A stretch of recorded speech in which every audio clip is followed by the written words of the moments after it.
Buying resale properties is better. It's so much cheaper than new launch. After buying low, I just need to sell it somewhere between the super high new launch price and my low discounted buying price, and I can make a profit. But is this fact or fiction? Let's find out.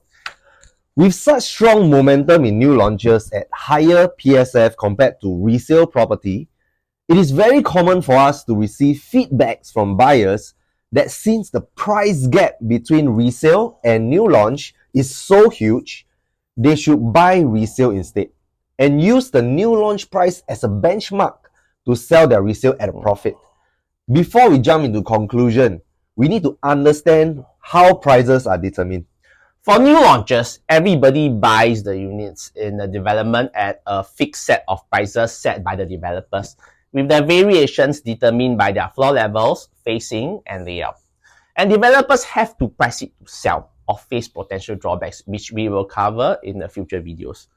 When it comes to selling them after a few years, sellers will be aiming to sell at a profit. The only question is how high a profit they will sell. However, for resale, is a different story.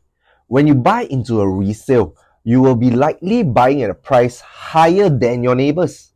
This means that your neighbors can sell their property at a price lower than what you bought for and still make a decent profit. And when that happens, transacted price of your development actually falls and you will be making a loss.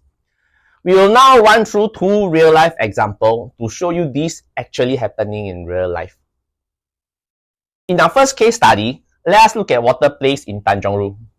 Above are the recent transactions that occurred in this condo, and on the 21st of May 2024 this year, it reached an unprecedented per square feet price of 2012 after the MRT was built.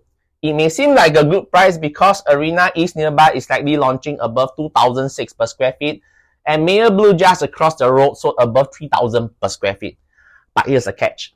Many of the owners in Water Place bought their units at 1/3 to half of this price, and they can still make profits by selling it at 1008 and 1009 per square feet if they need to exit quickly for other opportunities or plans.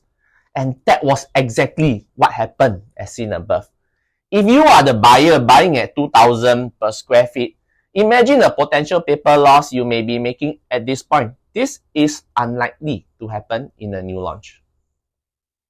In our second case study, let us look at Spring Bloom, a resale development near our favorite hot development, Chuan Park, selling at 2007 per square feet.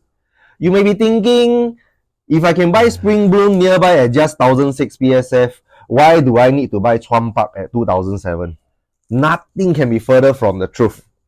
I do have a buyer bought Spring Bloom 4 years ago at 1072 PSF.